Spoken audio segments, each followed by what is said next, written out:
In the small city of Humboldt, reminders of the Broncos hockey team and that catastrophic crash are ever present. A memorial sits outside the Humboldt Bible Church. Its pastor, Sean Brandow, has been the hockey team's chaplain for 8 years. I don't wake up having nightmares and things, but of course you think about it a lot. Brandow wasn't on the bus, but he came upon the crash scene with his family. And just hear groaning and panic and fear. The 39-year-old pastor was thrust into the national spotlight after the crash in this televised vigil for the victims. That's all that went through my head. This is it. This is the valley of death. This is the valley of darkness. And all I saw was darkness. All I saw was hurt and anguish and fear and confusion. And I had nothing. Nothing. I'm a pastor. I'm supposed to have something. His raw anguish. I don't know why.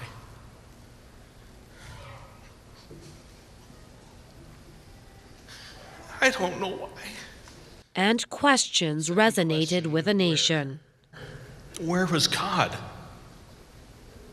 How could God allow this?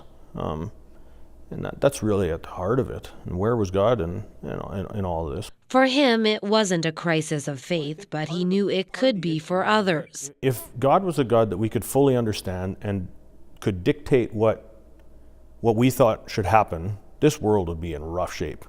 If I got my way every time, and if I tried to formulate a God that fit into a box of some sort, whatever I want him to be, he's no longer God anymore.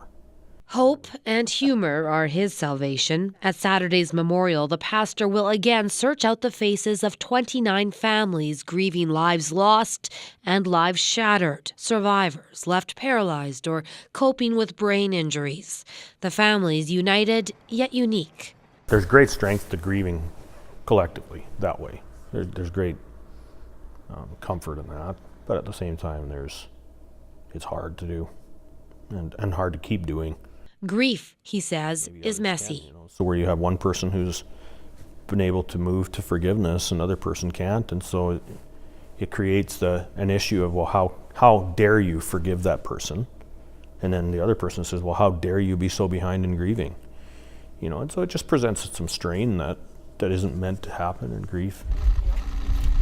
The question of how to forgive the truck driver who blew through the stop sign keeps popping up, says Brandow. And I don't think it's fair to ask me, should people forgive? I can't dictate that.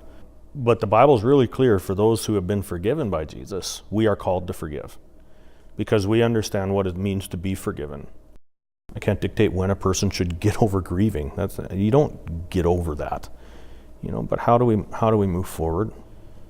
The much bigger thing, I think, is just that really hit people is the brevity of life. Like, these are guys in their prime of life, strong, healthy, and so that's a hard thing to swallow.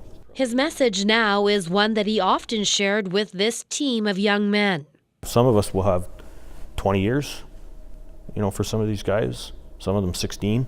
Others are maybe live till 88 or 90 or 100, but we don't know. And so just to take seriously the breath that we have and to do well with the time that we have here on earth. Make the most of each breath, each moment. It can all be gone in a second. Bonnie Allen, CBC News, Humboldt, Saskatchewan.